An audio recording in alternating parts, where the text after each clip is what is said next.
वाकई अक्लमंद खवातीन इस बयान को सुनेंगी तो वो जो मिसकंसेप्शन पैदा किया जाता है कि जनाब इस्लाम में औरतों को आजादी नहीं है, जनाब इस्लाम में औरतों के लिए घुटन है, अल्लाह अकबर, जरा पहले इस्लाम से पहले के हालात पढ़ो और उसके बाद इस्लाम के आने के बाद औरतों को क्या शानदार मकाम मेरा दीन देता है। अल्लाह के नबी ने द बेस्ट लोगों की जब मिसाल बयान की, बेहतरीन लोगों की मिसाल बयान की, तो नबी पाक फरमाते हैं, तिर्मिजी की हदीस है, सबसे बेहतर वो है जो अपने अहल के लिए बेहतर हो, यानी अपनी फैमिली के लिए बेहतर हो। और आका फरमाते, सुनो मैं तुम सबसे ज्यादा अपने अहल के लिए बेहतर हूं। नबी पाक सबसे ज्यादा अपनी फैमिली के लिए बेहतर। नबी पाक अलैहिस्सलाम से एक शख्स ने पूछा, हुजूर शौहर पर बीवी का क्या हक है? तो आपने फरमाया, जब वो खाए यानी शौहर खाए तो बीवी को खिलाए, जब लिबास पहने उसे भी पहनाए, उसके चेहरे पर ना मारे, उसे बदसूरत ना कहे, और अगर समझाने के लिए उससे अलहदगी करनी पड़े तो घर में ही अलहदगी करे। अल्लाह अकबर। एक बार हजरत उमर फारूक रज़ी अल्लाह तआला की बारगाह में, सुनिएगा बड़ा दिलचस्प वाक़या। सैयदना उमर फारूक का कितना बड़ा नाम है, आपके जलाल की, आपकी अदालत की मिसालें दी जाती, बड़े बड़े लोग आपके सामने थर थर कांपते थे। आपका घर में अंदाज क्या था कि एक शख्स आया कि मैं हज़रत उमर के पास जाऊं और बताऊं मेरी बीवी जो है मुझसे इस तरह बात करती है और मेरा वो अंदाज नहीं होता जो शौहर के सामने होना चाहिए, होता है घरों में हो जाता है।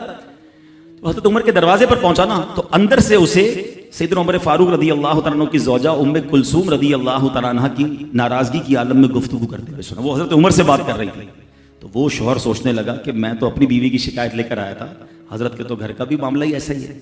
तो वो कहते मैं वापस होने लगा। हजरत उमर ने बुला लिया, क्यों आए थे? तो कहा कि मैं तो हजरत अपनी बीवी की शिकायत करने आया था, मगर मैं आपके दरवाजे पर आया, आपका भी मामला ही ऐसा ही है, तो मैं समझ गया हम दोनों एक ही मामले में ही हैं। अब हजरत उमर ने जो उनकी तरबियत फरमाई ना, आपने फरमाया मेरी बीवी के मुझ पर चंद राइट्स हैं, चंद हुकूक हैं, मुझे इससे चंद फायदे हासिल होते हैं जिसकी बिना पर मैं इससे दरगुजर करता हूँ। पहला ये कि ये मेरे लिए जहन्नम की आड़ है, मेरा दिल इसकी वजह से हराम कामों से बचा रहता है। नंबर 2, जब मैं घर से निकल जाता हूं ये मेरी खजांची बन जाती है, यानी मेरे माल की निगहबान बन जाती है, मेरी धोबन बन जाती है, मेरे कपड़े धोती है, मेरे बच्चे की परवरिश करती है, मेरे लिए रोटियां और खाने पकाती है।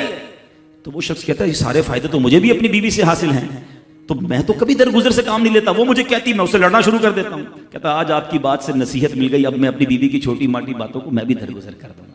कितनी प्यारी बात बताई। हम वो सारी बातें भूल जाते हैं, एक गलती पर पकड़ लेते हैं, एक गलती पर डांटते हैं। हर गलती पर जनाब ऐसा नहीं होता, हर गलती की सजा सजाए मौत नहीं होती है। हम गलतियां नहीं करते। अगर जिस तरह हम अपनी बीवी को और गलती पर डांटते वो डांटना शुरू कर दे फिर क्या हाल होगा?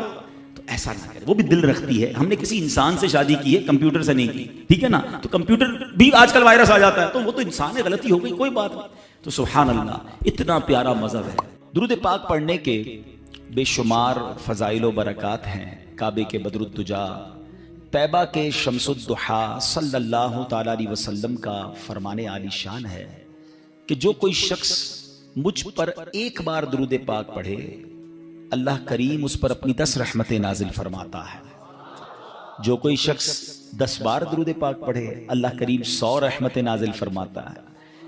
फरमाया जो 100 बार पढ़े अल्लाह 1000 रहमतें नाजिल फरमाता है। मेरे आका अलैहिस्सलाम फरमाते हैं जो 1000 बार दुरूद पाक पढ़ने वाला होगा, हदीस का खुलासा है, वो मरेगा नहीं जब तक जन्नत में अपना मकाम ना देख ले। यानी मरने से पहले उसे जन्नत में अपना घर भी दिखा दिया जाएगा। तो क्या ही अच्छा हो कि हम चलते फिरते उठते बैठते कोई टाइम अपनी पूरी डेली रूटीन का ऐसा सेट करें कि मैंने इस वक्त दुरूद पाक पढ़ना। आप देखें ना सोशल मीडिया पर बाज़ औक़ात घंटों हमारे रील्स देखते हुए, चीज़ें देखते हुए गुजर जाते हैं, बल्कि बाज़ औक़ात उनमें गुनाह होता है। सवाब तो दूर की बात, या तो फजूल होते हैं या गुनाह हो रहा होता है। तो क्यों ना उन आदतों को कुछ कम करें, उससे जान छुड़ाएं और जिक्र व दुरूद की तरफ आ जाएं। अल्लाह मुझे भी और आपको भी अपना और अपने हबीब अलैहिस्सलाम का कसरत से जिक्र करने की तौफीक अता फरमाए। मोहब्बत के साथ बाआवाज़ बुलंद दुरूद पाक पढ़ लें, सल्लु अलल हबीब। आज मैंने एक बड़ी कमाल की एक सुन्नत आपके सामने पेश करनी है, और नॉर्मली देखा यह गया है कि उस सुन्नत से बहुत सारे लोग अब दूर हो गए हैं। हालांकि ये इतनी प्यारी सुन्नत है, बगैर मेहनत बगैर कोशिश के नेकियों का अंबार लग जाता है। इतनी नेकियां और आप इतने बड़े बड़े इनामात के हकदार बन जाते हैं। वो सुन्नत कौन सी है मैं इंशाअल्लाह बयान करता हूं, मगर इमाम मोहम्मद बिन मोहम्मद गजाली अलैह रहमतुल्लाहि वाली ने एक बड़ा प्यारा वाक़या अपनी किताब मुकाशिफतुल कुलूब में लिखा। मुकाशिफतुल कुलूब बड़ी प्यारी किताब है। वाक़या क्या था कि एक शख्स ने एक गुलाम खरीदा। आज के दौर में तो किसी को घर में मुलाजिम रखना हो तो वो नौकरी पे, जॉब पे रखता है ना। पहले ऐसा नहीं होता था, पता है, पहले गुलाम खरीदे जाते थे। उन्होंने गुलाम खरीदा। अच्छा, जब गुलाम खरीदा तो गुलाम कहता है हुजूर मेरी 3 शर्तें हैं। अच्छा, बात बड़ी अजीब थी, गुलामों की शर्तें नहीं होती है। आपने कहा अच्छा तुम भी शर्तें लगाओगे, बताओ क्या शर्तें हैं। तो कहता हुजूर पहली शर्त तो यह है कि आप मुझे फर्ज नमाज के वक्त मना नहीं करेंगे, नमाज पढ़ने देंगे। अच्छा, वो आका भी दीनदार था, नमाज नेक आदमी था। कहते ठीक है मुसलमान हूं, नमाज से क्यों रोकूंगा, ओके। कहता दूसरी शर्त यह है कि दिन में जो चाहे काम ले लें, रात मुझे आप छोड़ देंगे। कहा ठीक है मुझे काम दिन में लेना, मैं भी रात आराम करता हूं, तुम भी रात आराम करना। कहता तीसरी शर्त यह है कि आप मुझे अपने घर में कोई भी एक अलग से कमरा दे देंगे ताकि मैं सेपरेट रहूं। तो कहा ठीक है, मैंने भी ये सोचा था घर में बहुत सारे कमरे हैं, गुलाम का कमरा होता है तो मैं कमरा दे दूंगा। शर्तें कोई मुश्किल थी नहीं, आका ने एक्सेप्ट कर लिया। गुलाम घर पर आया, बड़ा मेहनती गुलाम था, दिन में काम करता, रात अपने कमरे में चला जाता। एक दिन आका चलते चलते उसके कमरे के पास से जब गुजरा तो देखा अजीब मंजर है। कमरे की छत खुली हुई है, आसमान से नूर बरस रहा है, गुलाम सजदे में है, अल्लाह की इबादत कर रहा है और अल्लाह को रो रो कर ये अर्ज कर रहा है कि मेरे मौला मैं गुलाम हूं, दिन में मेरी ड्यूटीज हैं, अगर ये काम ना होता तो मैं दिन भी तेरी इबादत करता, रात भी तेरी इबादत करता। आका बड़ा हैरान हुआ कि ये मेरा गुलाम क्या चीज है? ऐसी इबादत, ऐसा नूर और ऐसी गुफ्तगू। अगली रात हुई तो अपनी बीवी को लिया कि चलो मैं तुम्हें एक मंजर दिखाता हूं। अपनी जौजा को लेकर गुलाम के कमरे के पास गया, फिर वही मंजर, छत खुली हुई है, आसमान से नूर बरस रहा है, गुलाम सजदे में वो है और अल्लाह से बातें हैं, बड़ी कैफियत। जब ये मंजर देखा तो वो मियां बीवी भी आंसू बहाने लगे, वो भी रोने लगे कि ये कैसा गुलाम है। सुबह हुई तो गुलाम को आका ने बुलाया और कहा कि हमें पता चल गया है तुम्हारी रात की इबादत हमने देख ली है। तुम अल्लाह से यही कह रहे थे ना कि या अल्लाह मैं मजबूर हूं, अगर दिन में भी फारिग होता तो तेरी इबादत करता, रात में तो तेरी इबादत करता हूं। तो हम मियां बीवी ने फैसला किया है कि आज के बाद तुम आजाद हो, जाओ दिन में भी इबादत करो, रात में भी अल्लाह की इबादत करो। अच्छा, हमारी जगह कोई होता तो बड़ा खुश हो जाता कि चलो यार इनाम मिल गया। गुलाम को आजाद होना बड़ी नेमत थी, मगर वो गुलाम दरअसल वो आका बनने के काबिल था, वही आका था, वो बड़ा कमाल का बंदा था। है वो पता क्या कहता है, जब आका ने कहा ना मुझे पता चल गया तुम रात क्या करते हो और इस वजह से मैं तुम्हें आजाद करता हूं, तो वो गुलाम अल्लाह की बारगाह में कहता है या साहिब सिर्र इन्न सिर्र कद ज़हरा, ए राज रखने वाले मौला, ए साहिब राज, राज तो खुल गया। वला उरीदु हयाती बाद मश्तहरा, ए अल्लाह मैं अब राज खुलने के बाद जिंदा नहीं रहना चाहता। और ये कहा और उसकी रूह निकल गई, उस जमीन पे बॉडी आती है और वो इंतकाल कर जाता है। ऐ मेरे प्यारे इस्लामी भाई, अब गौर कीजिए, इस वाक़े से बहुत सारे लेसन मिलेंगे। जो मैंने कहा था ना कि नबी पाक की एक सुन्नत बयान करनी है, वो सुन्नत कौन सी है? वो सुन्नत है जिक्र इलाही। मेरे आका खूब अल्लाह का जिक्र करते थे। कितना जिक्र करते थे आपको मैं अंदाजा करवाता हूं, आपको अंदाजा हो जाएगा। नबी पाक सोने से पहले अल्लाह का जिक्र, जागने के बाद अल्लाह का जिक्र, खाने से पहले अल्लाह का जिक्र, खाने के बाद अल्लाह का जिक्र है। प्यारे आका घर से निकलते हुए अल्लाह का जिक्र, घर में दाखिल होते हुए अल्लाह का जिक्र, कदम कदम पर अल्लाह का जिक्र। कैसे? ये सब चीजों की दुआएं हैं ना, खाने से पहले की दुआ, खाने के बाद की दुआ, पानी पीने से पहले की दुआ, पानी पीने के बाद की दुआ, आईना देखने की दुआ, सुरमा लगाने की दुआ। इसका मतलब क्या है? दुआ क्या है? जिक्र इलाही है ना, अल्लाह से बातें करना है ना। नबी पाक कदम कदम पर अल्लाह को याद करते। सूरज ग्रहण की दुआ, चांद ग्रहण की दुआ, बारिश बरस रही है फिर दुआ, बादल गरज रहे फिर दुआ, कदम कदम पर दुआएं। कितना अल्लाह का जिक्र करते थे। और आज बताओ पूरा पूरा दिन गुजर जाता है, हम कितना अल्लाह का जिक्र करते हैं। ये गुलाम कितना अल्लाह का जिक्र करता था कि रात भर अल्लाह की इबादत है। और तमन्ना क्या है? मौला दिन भी मिल जाता तो दिन भी तेरी इबादत करता, दिन भी तुझे याद करता, दिन भी तेरा जिक्र करता। जिक्र इलाही पर मैं इंशाल्लाह आगे बात करता हूं, मगर इस वाक़े से एक और बड़ा कमाल का मैसेज मिल रहा है। उस गुलाम की इबादत लोगों को पता चल गई है, उसका राज खुल गया। वो कहता है मौला अब जीना नहीं है, मैं तो इबादत तेरे लिए करता था ना, मैं जानता था मालिक तू जानता था, अब तो लोगों को पता चल गया। अब बताएं हमारा क्या हाल है?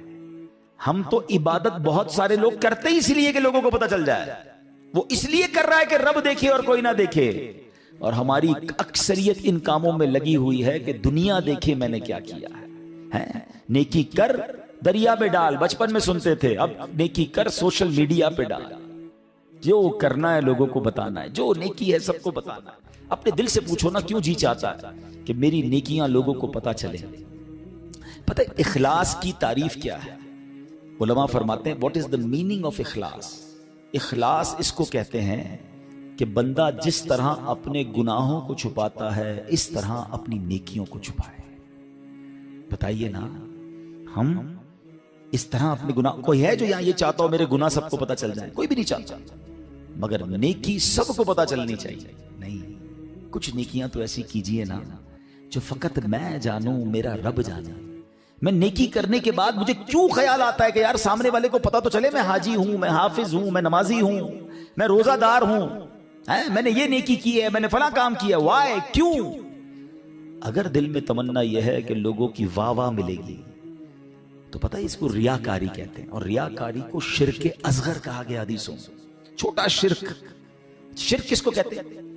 शिर्क के माना यह कि अल्लाह की तरह किसी को इबादत के लायक समझना, ठीक है ना, यानी अल्लाह की जातो सिफात में या तो किसी को शरीक मानना या किसी को माद अल्लाह की तरह इबादत के लायक समझना, यह शिर्क है। बंदा इस्लाम से खारिज हो जाएगा। अब इसको शिर्क असगर क्यों कहा गया? कि बंदा पढ़ तो नमाज रहा है, रख तो रोजा रहा है, सदका कर रहा है, खैरात कर रहा है, इबादत अल्लाह की कर रहा है, मगर दिल में तमन्ना है कि लोग राजी हो जाएं, हैं, लोग खुश हो जाएं। नियत क्या है? नियत रब को राजी करने की नहीं, लोगों को राजी करने की है। अब हम चेक कर लें कि कहीं ऐसा तो नहीं कि शैतान हमारे अंदर ये वबा दाखिल कर चुका है कि पहले तो नेकी नहीं करने देता, लेकिन नेकी कर ले तो फिर छुपाने नहीं देता, फिर बचाने नहीं देता, फिर ऐसे ऐसी बातें दिल में लाता है कि इसको भी बता दे, इसको भी बता दे। क्यों? हमारा जी क्यों चाहता है? एक एक नेकी की तस्वीर हमने लगानी है ताकि लोग देखें मैंने ये चंदा दिया, ये राशन दिया, ये फला काम किया। मैं वैसे आपके दिल के दरवाजे पर दस्तक देते हुए एक सवाल करना चाहता हूं कि जरा ये तो चेक कीजिए, ये मेरे लिए भी सवाल है, ये आपके लिए भी है, कि हमारी ऐसी कितनी नेकियां हैं जो सिर्फ मैं जानूं और मेरा रब जाने। अपने आप से पूछिएगा, अकेले में पूछिए कि ऐसा क्या मैंने किया है नेकी का काम जो और किसी को नहीं पता, मैं जानूं और मेरा रब जाने। आपको पता है पहले के जमाने के कुछ बुजुर्गान दीन ऐसे होते थे कि वो गरीबों की मदद करते थे, मगर उन गरीबों को भी पता नहीं चलता था कौन मदद कर रहा है। बाज़ औक़ात उन बुजुर्गों का इंतकाल होता ना तो लोग कहते यार वो हर महीने मदद आती थी, राशन आता था, अब नहीं आ रहा, तो पता चलता था कि वो फलां बुजुर्ग का विसाल हुआ है, वो हर महीने मदद करते थे, मगर कभी उन्होंने नहीं बताया, पता लगने भी नहीं दिया। और आज हम किसी की मदद करें तो उस पर एहसान जताते हैं, भाई याद है ना मैंने मदद की थी, भूल तो नहीं किया, तेरा साथ दिया था। हर महीने अगर किसी की मदद कर रहे हैं तो हर महीने एहसान जता रहे हैं, हर महीने उस पर रोब झाड़ रहे हैं। नहीं मेरे प्यारे इस्लामी भाई, नेकी कीजिए मगर अल्लाह के लिए। कुछ ऐसी तिलावत, कुछ ऐसे नवाफिल। आप देखिए ना, तहज्जुद बंदा कब पढ़ता है? रात को पढ़ता है, बाज़ औक़ात अकेले में पढ़ता है, जब कोई नहीं देख रहा, दुनिया सो रही है, आप तहज्जुद पढ़ रहे। क्या कमाल का ये काम है कि मैं जानूं रब जाने। मगर शैतान को सब्र नहीं आता ना, वो कहता है इसने तहज्जुद पढ़ ली तो जन्नत में चला जाएगा, अब इसकी तहज्जुद कैसे खराब करूं। तो वो क्या करता है? वो दिल में ख्याल डालता है कि ऐसा करो दूसरों को बताओ। वो क्या करता है? सुबह उठ के कोई ना कोई बहाना चाहिए। अब कुछ लोग पता है क्या करते हैं, यार आज बहुत थका हुआ हूं। खैरियत, क्यों थके हुए? वो मैं तहज्जुद से उठ जाता हूं ना। अच्छा माशाल्लाह, आप तहज्जुद भी पढ़ते हैं? बस उसने ये कहना है तो साढ़े दिल विच ठंड पै गई कि इन्होंने सारी तहज्जुद का पता चल गया। वो पता तो चल गया, डिलीट भी हो गया भाई। क्यों पता चल गया? क्यों बताना? अल्लाह करे ये बात इस गुलाम के इस वाक्य से कैसी बात सीखने को मिल रही है। मालिक को पता चल गया, हालांकि उसने नहीं बता, हम तो बताते हैं, इसने बताया नहीं था, ये तो छुप के कर रहा था, मगर पता चल गया तो कहता है मौला अब राज ही खुल गया तो अब जीने का क्या फायदा। हाय हाय, गुलाम तो नहीं कहूंगा, इस आका के सदके अल्लाह मुझे भी इखलास नसीब फरमाए, आपको भी नसीब फरमाए। अच्छा, अब बात करते हैं सुन्नत रसूल, जिक्र इलाही की। हाय हाय, कैसा कमाल का काम है ये जिक्र इलाही। अल्लाह करीम किस तरह कुरान मजीद में हमें जिक्र करने का हुक्म इरशाद फरमाता है। फरमाया या अय्युहल्लज़ीना आमनुज़्कुरुल्लाह ज़िक्रन कसीरा। आसान तर्जुमा है कुरान कंजुल ईमान, ए ईमान वालो अल्लाह को बहुत याद करो। कितना? नबी पाक अलैहि सलाम की हदीस है, अल्लाह को इतना याद करो, इतना जिक्र करो कि लोग तुम्हें दीवाना कहने लगे। बस अल्लाह की याद करते रहा करो, जिक्र इलाही करते रहा करो। है मगर हमारा हाल क्या है कि जबान फजूल बातें तो करती है मगर अल्लाह का जिक्र नहीं करती। हमारे बुजुर्ग कैसे जिक्र करते थे? हजरत जुनैद बगदादी का नाम सुना होगा, रदी अल्लाह ताला, बहुत बड़े अल्लाह के वली। आपके बारे में आता है कि आप इतना जिक्र इलाही करते थे, एक बार नाई की दुकान पर गए मूछें तरशवाने के लिए। तो नाई कहता है हजरत थोड़ी देर खामोश हो जाएं वरना आपकी होंठ पे कट लग जाएगा, मैं मूछें काट रहा हूं, आप जिक्र कर रहे हैं। वो कहते हैं जिक्र करता रहूंगा, तुम अपना काम करो, होंठ कटता है तो कट जाए, मैंने जिक्र नहीं छोड़ना। इतनी देर के लिए भी जिक्र इलाही नहीं छोड़ना होता था। हैं एक बुजुर्ग थे और कबाल के बुजुर्ग थे, हजरत सरी सख्ती से मरवी है कि मैं हजरत जुरजानी के पास गया तो सत्तू देखे, वो सत्तू पी रहे थे, रोटी नहीं खाते थे। तो मैंने कहा हजरत रोटी आप क्यों नहीं खाते, सत्तू क्यों पीते? वो कहते मैंने कैलकुलेशन की, रोटी खाने में और सत्तू खाने में 90 तस्बीहात का फर्क है। मैं अगर सत्तू पीता हूं तो पेट फिर भी भर जाता है, मगर मैं रोटी खाता हूं तो टाइम ज्यादा लगता है। 90 तस्बीहात में ज्यादा पढ़ लेता हूं, इसलिए 40 साल हो गए मैंने रोटी नहीं खाई। यार कमाल लोग थे, नेक थे, परहेजगार थे, नेकियों का अंबार था, मगर और नेकियां चाहिए। क्यों? उनको पता था ना अजर क्या है। आपको पता है जिक्र इलाही का अजर क्या है? जरा मिलकर कहिए सुभान अल्लाह, अल्हम्दुलिल्लाह, अल्लाहु अकबर। कितनी देर लगी? 10 सेकंड मुश्किल से। 3 जुमले कहे 10 सेकंड्स, ठीक है। 10 सेकंड में आप दुनिया में क्या कमा सकते हैं? बगैर खड़े हुए, बगैर पसीना बहाए, बगैर कोशिश किए, बैठे बैठे 10 सेकंड में 3 जुमले कहे, क्या कमाया पता है आपने? मेरे नबी अलैहिस्सलाम के सच्चे वादे हैं, जो एक बार सुभान अल्लाह कहे जन्नत में दरख्त लगा दिया जाता है, एक बार अल्लाहु अकबर कहे जन्नत में दरख्त, एक बार ला इलाहा इल्लल्लाह कहे जन्नत में दरख्त। मुझे बताओ तो सही कितनी देर लगती है? आपने बैठे बैठे 3 जन्नत में दरख्त लगा लिए। अच्छा, ये तो चूंकि नबी पाक की हदीस है, हमें अमल करना चाहिए, लेकिन दुनियावी स्कीम हो तो आज अगर ऐलान कर दूं कि भाई ये फैजान मदीना में आप सब बैठ जाएं, आज फजर तक जो जितनी बार सुभान अल्लाह कहेगा उतने 1000 रुपए मिलेंगे। बंदा कहेगा हजरत फजर तक क्यों आप कहें, 2-3 दिन बैठ जाते हैं, मोबाइल बंद, तस्बीह हाथ में है, हर सुभान अल्लाह पर 1000 रुपए, 100 सुभान अल्लाह पे लाख रुपए। ओए होए, आज तो अमीर करोड़पति होके जाऊंगा। मुझे सच बताओ, सुभान अल्लाह कहने पर 1000 रुपए ज्यादा कीमती हैं, या मेरे आका फरमा रहे हैं कि उसके लिए जन्नत में दरख्त लग जाता है? तो फिर क्यों ना हम जन्नत में दरख्त लगाने का सामान करें, हम क्यों ना अल्लाह को राजी करने का और अपने लिए आखिरत का सामान करें। और जिक्र वाले कितने अल्लाह को पसंद हैं। एक बड़ी कमाल की हदीस है, हजरत सहल बिन मुआज रदी अल्लाह तआला अन्हु अपने वालिद साहब से रिवायत करते हैं कि एक मरतबा महफिल नूर सजी हुई थी, रसूल अकरम सल्लल्लाहु अलैहि वसल्लम के साथ सहाबाए किराम भी थे। एक सहाबी ने हुजूर से अर्ज की कि हुजूर ये बताइए कि जिहाद में सबसे अजमत वाला ज्यादा कौन है? जिहाद करने वाले तो बहुत सारे हैं ना, बहुत सारे सहाबा लड़ते थे अल्लाह की राह में, तो हुजूर इनमें सबसे ज्यादा अजमत वाला कौन है? तो प्यारे आका ने फरमाया अक्सरुहुम लिल्लाहि ज़िक्रन, यानी जो अल्लाह पाक का कसरत से जिक्र करता है वो ज्यादा अजमत वाला है। अब बात समझ रहे, यानी सब जिहाद करने वाले कमाल के हैं, मगर इनमें जो टॉप पे है, जो सबसे ज्यादा जिक्र करता है। अब साहबी कहते हैं हुजूर रोजादारों में सबसे ज्यादा अजमत वाला कौन? रोजादार तो लाखों करोड़ों मुसलमान रोजा रखते हैं। आका फरमाते हैं इनमें सबसे ज्यादा अल्लाह का जिक्र करने वाला सबसे अजमत वाला है। साल बिन मुआज फरमाते हैं वो साहब इसी तरह सवाल करते रहे, हुजूर नमाजियों में सबसे ज्यादा अफजल कौन है? या रसूलुल्लाह ज़कात देने वालों में सबसे ज्यादा अजमत वाला कौन है? एक एक इबादत का सवाल करते रहे। आका सबके जवाब में ये फरमाते रहे अक्सरुहुम लिल्लाहि ज़िक्रन, यानी जो अल्लाह पाक का जिक्र कसरत से करता है वो उस कैटेगरी में, उन लोगों में सबसे ज्यादा अफजल और अजमत वाला है। अब हजरत अबू बकर सिद्दीक रदी अल्लाह तआला अन्हु भी हाजिर थे, हजरत उमर फारूक भी मौजूद थे। अबू बकर सिद्दीक रदी अल्लाह तआला अन्हु जो मुसलमानों के पहले खलीफा हैं, वो हजरत उमर से कहते हैं ऐ उमर, यूं तो जिक्र इलाही करने वाले सारी भलाइयां ले गए। तो नबी पाक ने जब ये सुना तो कहा हाँ ऐ अबू बकर, बात ऐसी ही है, जो जिक्रुल्लाह की कसरत करता है वो सारी भलाइयां ही समेट लेता है। यानी टॉप ऑफ द लेवल अगर कुछ लोग हैं तो वो कौन है? वो जिक्र इलाही करने वाले हैं। ऐ मेरे प्यारे इस्लामी भाइयों, अब हमें यह गौर करना है कि हम कितना जिक्र करते हैं, हमारी जबान पर कितना जिक्र होता है। हजरत मुआज बिन जबल रदी अल्लाह तआला अन्हु कहते हैं मेरी नबी पाक अलैहिस्सलातु वस्सलाम से उनकी ज़ाहिरी हयात में जो आखिरी मुलाकात हुई ना, तो मैंने नबी पाक से कहा हुजूर मुझे कोई नसीहत फरमा दीजिए। तो प्यारे आका अलैहिस्सलातु वस्सलाम से कहते हैं हुजूर कौन सा अमल अल्लाह की बारगाह में सबसे बेहतर और सबसे ज्यादा कुर्ब हासिल करने वाला? तो प्यारे आका अलैहिस्सलाम ने फरमाया ऐ मुआज, तुम्हें मौत इस हाल में आए कि तुम्हारी जबान जिक्रुल्लाह से तर हो। सबसे अफजल अमल, ठीक है ना। अब मुफ्ती अहमद यार खान नईमी के तहत फरमाते हैं कि इसका मतलब यह है कि बंदा पूरा दिन कुछ ना कुछ अल्लाह का जिक्र मुख्तलिफ अंदाज से करता रहे। मौत के आने का तो पता नहीं ना, मलकुल मौत तो कभी भी आ सकते हैं। तो वो जब भी मेरी रूह कब्ज करने आए, मैं अल्लाह की याद में हूं।